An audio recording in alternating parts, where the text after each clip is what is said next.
കുട്ടികളുടെ ഫേവറേറ്റ് ആയിട്ടുള്ള ന്യൂട്ടല്ല ഉണ്ടാക്കാനായിട്ട് അര കപ്പ് തൊലി കളഞ്ഞ ഹേസൽനട്ട് 5 to 7 മിനിറ്റ്സ് മീഡിയം ഫ്ലെയിമിൽ റോസ്റ്റ് ചെയ്തിട്ട് മാറ്റി വെക്കുക. മിക്സിയുടെ ചെറിയ ജാറിൽ 3 ടേബിൾ സ്പൂൺ പഞ്ചസാര ഒന്ന് പൊടിച്ചിട്ട് എടുക്കണം. പിന്നെ അതിൻ്റെ കൂടെ 2 ടേബിൾ സ്പൂൺ അൺസ്വീറ്റൻ കൊക്കോ പൗഡറും ഒരു പിഞ്ച് ഉപ്പ്, ആ ടേസ്റ്റ് ഒന്ന് ബാലൻസ് ചെയ്യാനായിട്ട് ഇതെല്ലാം കൂടെ നന്നായിട്ടൊന്ന് ക്രഷ് ചെയ്തെടുക്കണം. മിക്സി ചൂടാവാതെ നോക്കണം കേട്ടോ.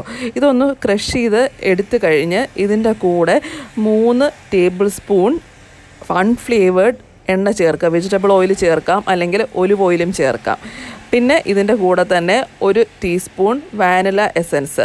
ഇതെല്ലാം കൂടെ ആ ഒരു ന്യൂട്ടല്ലയുടെ കൺസിസ്റ്റൻസി ആവുന്നത് വരെ നന്നായിട്ട് ചൂടാവാതെ നല്ല ഒരു സ്മൂത്ത് പേസ്റ്റ് ആവുന്നത് പോലെ അരച്ചാൽ നല്ലൊരു ന്യൂട്ടല്ല റെഡി. മിക്സിലൊക്കെ സ്പ്രെഡ് ചെയ്തെടുക്കാം. അപ്പം നിഷാസ് ഡ്രീംസ് സബ്സ്ക്രൈബ് ചെയ്യുക കൂടുതൽ റെസിപ്പികൾക്കും വ്ളോഗ്സിനുമായിട്ട്.